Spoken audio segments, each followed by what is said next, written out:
नमस्कार। इस वक्त के बुलेटिन में आप सभी का बहुत स्वागत है। आपके साथ मैं हूं नीतू गौरकेला। बुलेटिन में हम बात करेंगे उन खबरों पर जिन पर आज पूरे दिन हमारी नजर रहने वाली है। तो सबसे पहले बात करेंगे 5 राज्यों में हुए विधानसभा चुनाव की। 5 राज्यों में विधानसभा चुनाव संपन्न हो गए हैं और अब मुख्यमंत्री के चेहरे को लेकर 5 राज्यों में जद्दोजहद जारी है। तेलंगाना की अगर बात करें तो तेलंगाना में रेवंत रेड्डी मुख्यमंत्री के पद की आज शपथ लेंगे। तमाम तैयारियां यहां पर हो गई हैं। रेवंत रेड्डी ने एक ओपन लेटर लिखा है लोगों को आमंत्रित करने के लिए कि वो उनके शपथ ग्रहण समारोह में आए। इसके साथ ही सोनिया गांधी, राहुल गांधी और प्रियंका गांधी भी दिल्ली से रवाना हो गए हैं हैदराबाद के लिए, जहां पर ये शपथ ग्रहण समारोह कार्यक्रम होना है। आपको बता दें कि तेलंगाना में विधानसभा की 119 सीटें हैं। कांग्रेस ने 64 सीटों पर जीत दर्ज कर बहुमत हासिल किया है। रेवंत रेड्डी की अगुवाई में बनने वाला तेलंगाना की नई सरकार में पहली बार हैदराबाद में कोई भी प्रतिनिधि नहीं होगा। दरअसल हैदराबाद के तहत 15 विधानसभा सीटें आती हैं और कांग्रेस ने इनमें से एक भी सीट नहीं जीती है। हैदराबाद की 15 सीटों में बीआरएस, एआईएमआईएम और बीजेपी ने जीत दर्ज की है। लेकिन वहीं अगर पूरे तेलंगाना की बात करें तो तेलंगाना में कांग्रेस ने पहली बार भारी बहुमत के साथ जीत हासिल की है।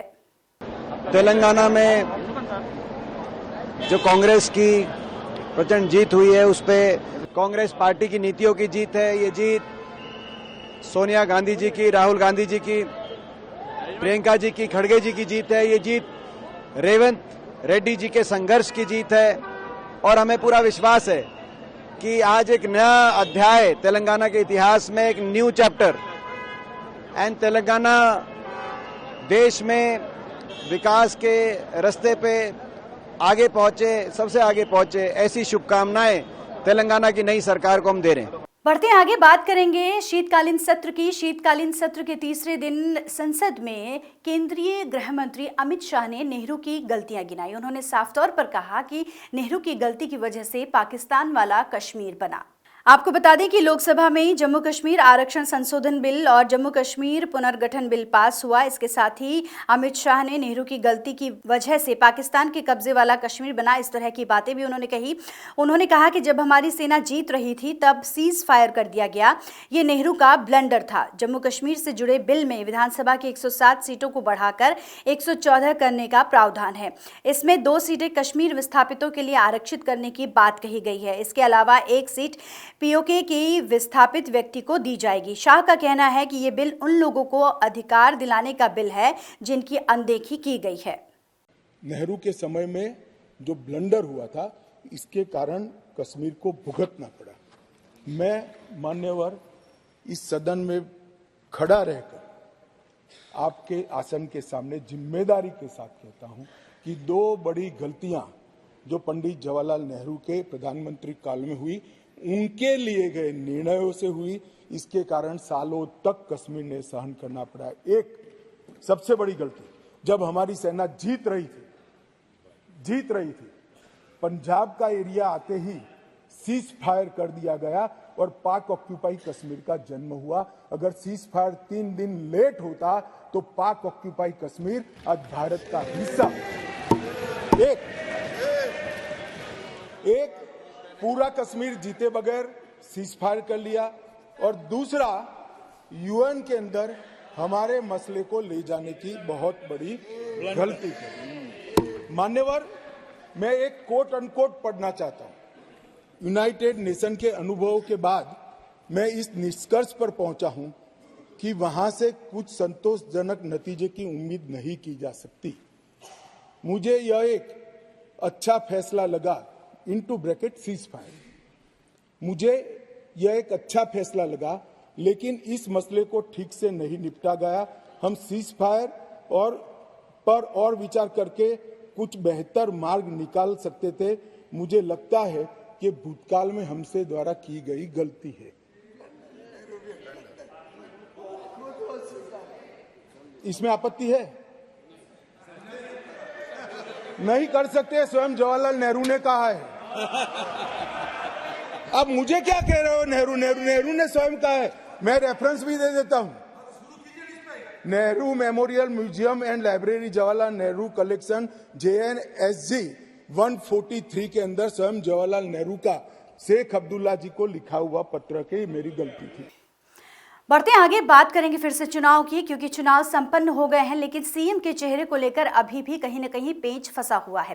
तेलंगाना में ये साफ हो गया है कि यहां पर रेवंत रेड्डी सीएम बन रहे हैं और आज शपथ लेंगे, लेकिन उसके साथ ही राजस्थान, मध्य प्रदेश और छत्तीसगढ़ की बात करें तो यहां पर सीएम के चेहरे को लेकर लगातार मीटिंगों का दौर जारी है। पीएम आवास में पहले मीटिंग हुई और उसके बाद बीजेपी में मंथन शुरू हुआ कि आखिर कोई ऐसा चेहरा है, कौन सा ऐसा चेहरा है जिसको कि सीएम की कुर्सी पर बिठाया जाए। इसी को लेकर मंथन शुरू हो गया है।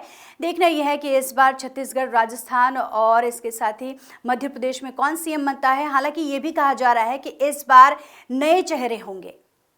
बीजेपी तीनों राज्यों में सीएम पद के लिए नए चेहरों पर विचार कर रही है। ये खबर अहम इसलिए भी हो जाती है क्योंकि तीनों राज्यों के विधानसभा चुनाव में बीजेपी ने कुल 21 सांसदों को मैदान में उतारा रहा। इनमें से 12 सांसद चुनाव जीते जबकि 9 हार गए। जीते हुए 12 सांसदों में से 11 ने बुधवार को लोकसभा सांसद पद से इस्तीफा दे दिया। इनमें से कुछ सांसद मुख्यमंत्री पद की रेस में भी शामिल हैं। हालांकि राजस्थान से चुनाव जीतने वाले बालकनाथ ने अभी इस्तीफा नहीं दिया है।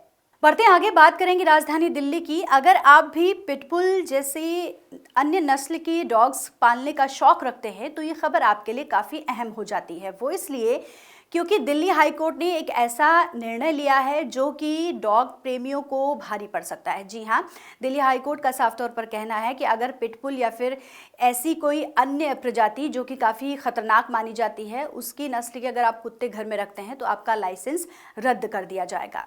दिल्ली हाईकोर्ट ने बुधवार को केंद्र सरकार को कुत्तों की खतरनाक नस्लों को रखने के लाइसेंस पर प्रतिबंध लगाने और रद्द करने के लिए एक ज्ञापन पर 3 महीने के अंदर निर्णय लेने का निर्देश दिया है। कार्यवाहक मुख्य न्यायाधीश मनमोहन व मिनी पुष्करण की पीठ ने याचिकाकर्ता से कहा कि अधिकारियों को इस मुद्दे पर निर्णय लेने दें क्योंकि वो ही संबंधित कानूनों और विनियमों का मसौदा तैयार करते हैं। सुनवाई के दौरान अदालत ने कुत्तों की स्थानीय नस्लों को बढ़ावा देने की ज़रूरत पर भी जोर दिया। कहा कि भारतीय नस्लों का ध्यान रखने की ज़रूरत है, वो कहीं अधिक मजबूत हैं, वो आसानी से बीमार नहीं पड़ते क्योंकि वो स्थानीय परिस्थितियों के अस्तित्व को समझते हैं। बढ़ते आगे, करणी सेना के अध्यक्ष सुखदेव सिंह गोगामणि की हत्या कर दी गई और इसके बाद से पूरे राजस्थान में राजपूत समाज का गुस्सा फूट पड़ा और लोगों ने यहाँ पर सड़कों पर उतर कर प्रदर्शन किया। बंद का आह्वान यहाँ पर किया गया और जिसका सफल जो आह्वान है वो होता हुआ देखा गया। वहीं बात करें आगे की तो आज गोगामणि का जो पार्थिव शव है वो जयपुर पहुँचेगा और यहाँ पर उनका अंतिम संस्कार किया जाएगा। इसके साथ ही सुखदेव सिंह गोगामणि की पत्नी का भी साफ तौर पर ये कहना है कि ये हत्या बहुत ही गलत तरीके से इस हत्या को अंजाम दिया गया है और जो भी दोषी हैं उनको सख्त से सख्त सज़ा दी जानी चाहिए। इसके साथ ही उनकी पत्नी ने ये भी कहा है कि तमाम देश के जो भी राजपूत हैं वो राजस्थान में एकत्रित हों और इस प्रदर्शन में अपना सहयोग दें। जब तक हमारी मांग पूरी ना हो आप लोगों के हिलना नहीं होगा। ये वादा करिए आप लोग मुझसे कि जब तक उनका एनकाउंटर नहीं हो जाता आप हिलोगे नहीं। और कल भी राजस्थान को बंद रखना है और पूरे भारत के राजपूतों हम करती आपकी ये बेटी, आपकी ये बहन, प्लीज ज्यादा से ज्यादा संख्या में आइए क्योंकि आज सुखदेव सिंह उनका निशाना बना है। कल आप में से या मेरे में से भी है, इसलिए आज नहीं तो कभी नहीं। बढ़ते आगे बात करेंगे चेन्नई की। चेन्नई में चक्रवाती तूफान मिचोंग ने तबाही मचाई हुई है। बाढ़ के हालात हैं यहाँ पर, कई जो इलाके हैं वो बाढ़ की चपेट में हैं। लोग घर से बेघर हो गए हैं और यहाँ पर स्थिति इतनी भयावह बनी हुई है कि लोगों को खाने पीने तक की सामग्री मुहैया नहीं हो पा रही है। हालांकि सेना के जो हेलीकॉप्टर्स हैं वो यहाँ पर बाढ़ पीड़ितों को राहत का जो सामान है वो प्रदान कर रहे हैं, लेकिन अभी भी हालात यहाँ पर ठीक नहीं हुए हैं। 48 घंटों का जो समय है वो बीत चुका है, लेकिन अभी भी बाढ़ की वो भयावह तस्वीरें लगातार सामने आ रही हैं। 4 दिसंबर तक 48 घंटे के भीतर 40 सेंटीमीटर से ज़्यादा वर्षा के साथ चेन्नई में बाढ़ आई। करीब 6 दिनों से पूरा शहर घुटनों भर पानी में डूबा हुआ है। ये हालात शहरी भारत के सामने बढ़ते जलवायु संकट का संकेत दे रहे हैं। 18 लोगों की मौत हो चुकी है और इसके साथ ही सड़कों पर कारें बह रही हैं। इससे अंदाज़ा लगाया जा सकता है कि चक्रवाती मिचोंग किस कदर अपनी तबाही फैला रहा है। बहरहाल इस वक्त के बुलेटिन में बस इतना ही। ये वो खबरें थीं जिन पर आज लगातार हमारी नजर रहेगी और इसकी अपडेट हम आपको देते रहेंगे।